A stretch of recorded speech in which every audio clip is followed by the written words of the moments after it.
Hi everybody, I'm back with some more Christmas models, and it looks like I might have a helper here.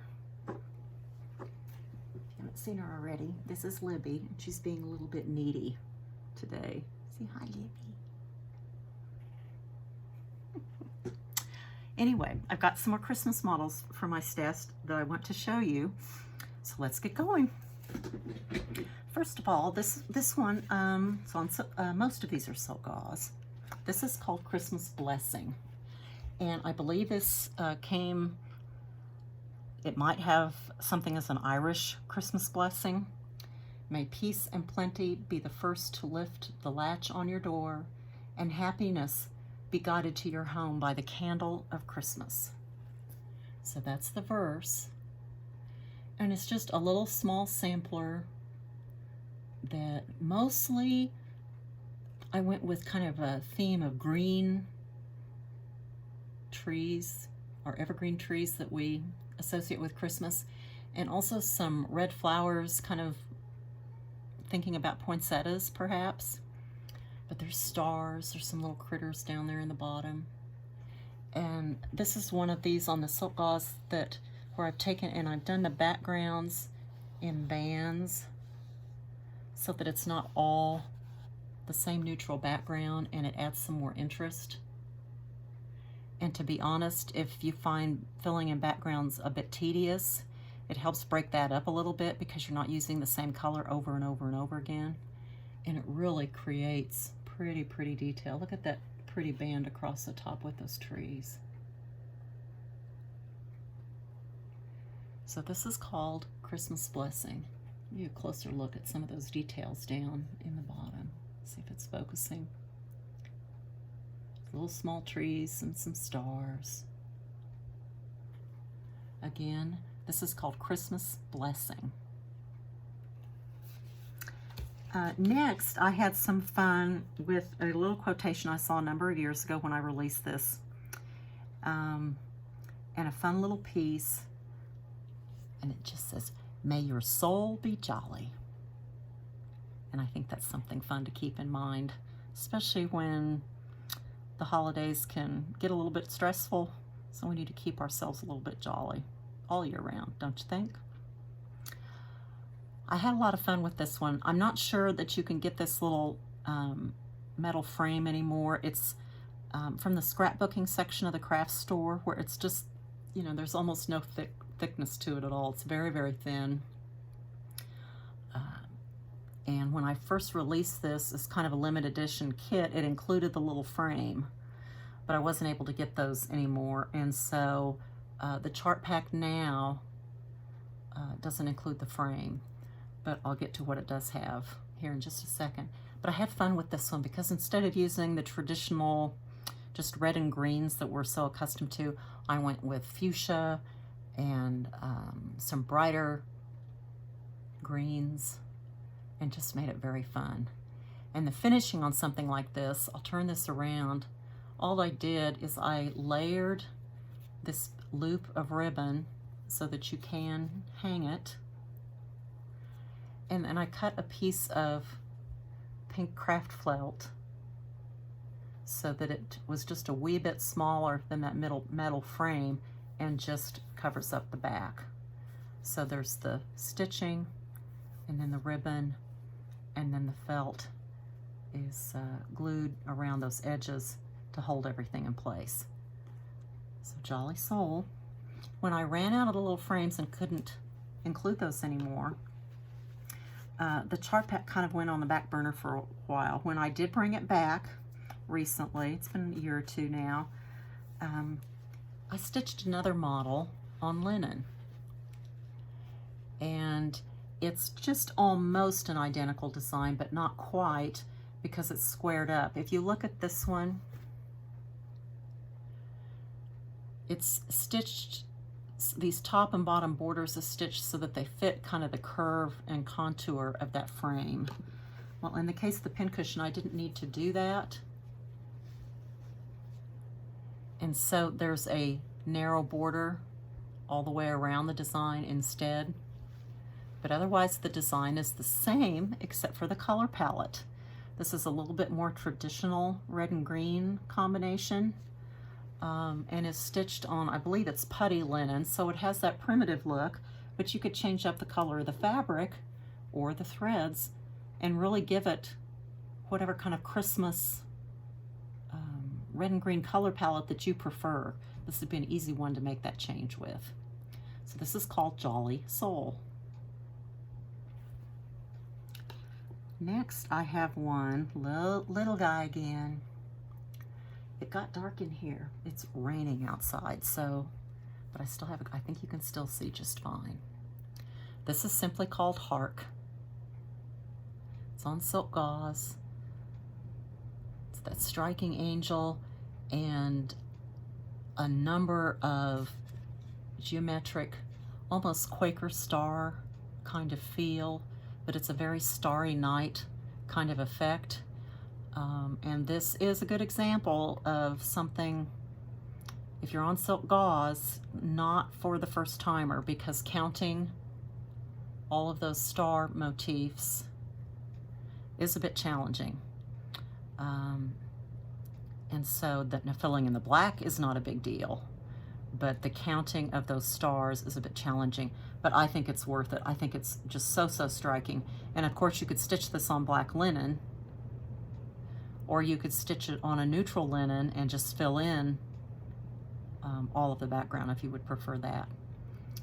But again, Hark. Okay, next I have, let me start with the larger one. How many of you already know about Ebenezer's Christmas? It's a favorite story for everybody. And I took phrases, positive phrases from Ebenezer's lines in the story and created this sampler. And so it's kind of in 3 parts that you can do, certainly all together like this, but you can also do them separately. And when you get this chart pack, or if you're on my website, you'll see images of how I've divided up and made smaller pieces from different sections. But first we have where he says, I will honor Christmas in my heart and try to keep it all the year. And then in the center, we have where it says, he, referring to Ebenezer at the end of the story, he knew how to keep Christmas well. And there's the sleigh, horse-drawn sleigh. And then down below, God bless us everyone, with the silhouette type of rendering of the, what I think of as a Victorian attire for that couple. So that's the entire sampler. This one is stitched on linen, and it's only, I think it only uses 3 or 4 colors in all. So it's lovely and kind of a more simple stitch than you might realize. This is just one of the models. I also stitched it on silk gauze because that's what I do. It's exactly the same as the larger sampler, except it's stitched on silk gauze, and then the background is filled in, except up there at the top around the trees, I did not fill the background in above that little red border, and the trees just stand on their own. And it adds a nice dimension to the piece as opposed to filling in around them again. When you do something like this, you do have to take some care when you're working on the back, where you're starting and stopping your threads and that sort of thing, so that that's all hidden and tucked in behind your stitching, so that you're not seeing those threads in that unstitched area of the gauze. But isn't that lovely? And just a sweet little size piece that you can just tuck into lots of places when you're decorating for Christmas. So, and then finally, the other model that I have with me for Ebenezer's Christmas is kind of a shadow box type of arrangement that I had some fun with. In the craft stores for a while, you could get something called a memory tray, and you could probably still find something similar to this, or even a pretty box, whatever you might do. But I took that bottom portion of the design, it's still the Victorian couple, and I stitched just that section on linen. And then because it wasn't quite big enough to fit into the bottom section of this little tray, I added some fabric around, and it's padded a little bit and mounted in there. And then it had these 3 little spaces, you know, for photographs and other little tidbits, because it is a memory tray. And what I did is I made a copy of an old vintage Christmas card. I found a little wood cutout that says "Believe." This is a little piece, a little heart stitched on the silk gauze that's mounted into a pendant. And then over here on this side, I had some red fabric that just was perfect for this, and some vintage buttons, and then a cool piece of beat up ribbon. And there's actually a handle on this. So I kind of encourage you, we all have stuff in our stash or in our things that maybe things from family that we've kept that we don't ever do anything with them, but you can't really bear to throw them away either. And I encourage you to kind of keep those kinds of things in mind, because you can use them to make wonderful, wonderful things that incorporate your needlework. So, Ebenezer's Christmas. Again, if you go onto my website, you'll see even more images of how I used all 3 sections of the design, if you want to split them up that way or stitch the entire sampler. Finally, one last model for Christmas time. If you've been watching these, you know that occasionally I go into the stash of old greeting cards that belong to a great aunt. And I have a couple of shoe boxes, at least maybe 3 shoe boxes worth full right now that are packed. There were at least, I'm not even going to say how much more. I picked through, and every now and then I go through them and I find a verse that is charming and fitting, and it just inspires something. And so that's what happened here. And I call this one Christmas Tide. It was one of my earlier silk gauze pieces with a Christmas theme. And I'll read the verse here to you. May he be our peace and cheer through the coming Christmas tide. May he richly bless our home and forever be our guide. So it's kind of a nice home blessing. You know, maybe you're looking for something to, maybe even a gift for somebody who's just moving into a new home. But this one's called Christmas Tide.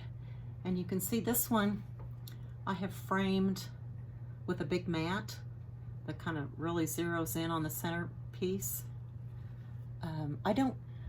Silk gauze certainly lends itself to that.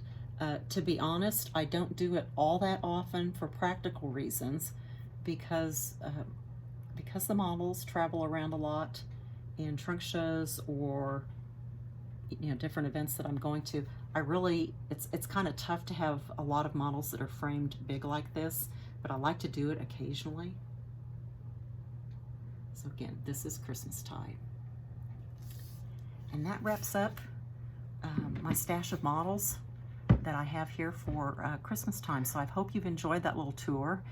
And if you're one who stitches Christmas all year long, then obviously there's lots to choose from. If there's something here that you passed by when it came out, go to my website. When you go to the designs section of my website, you will see categories, so that you can click on those different categories if you want to search that way. And there's also a search box, so if you know a name or part of a name or a title or something like that, you can just put that in there and it will help you browse. So there's a holiday Christmas time category there as well. So have at it and happy stitching. Thanks everybody. Bye.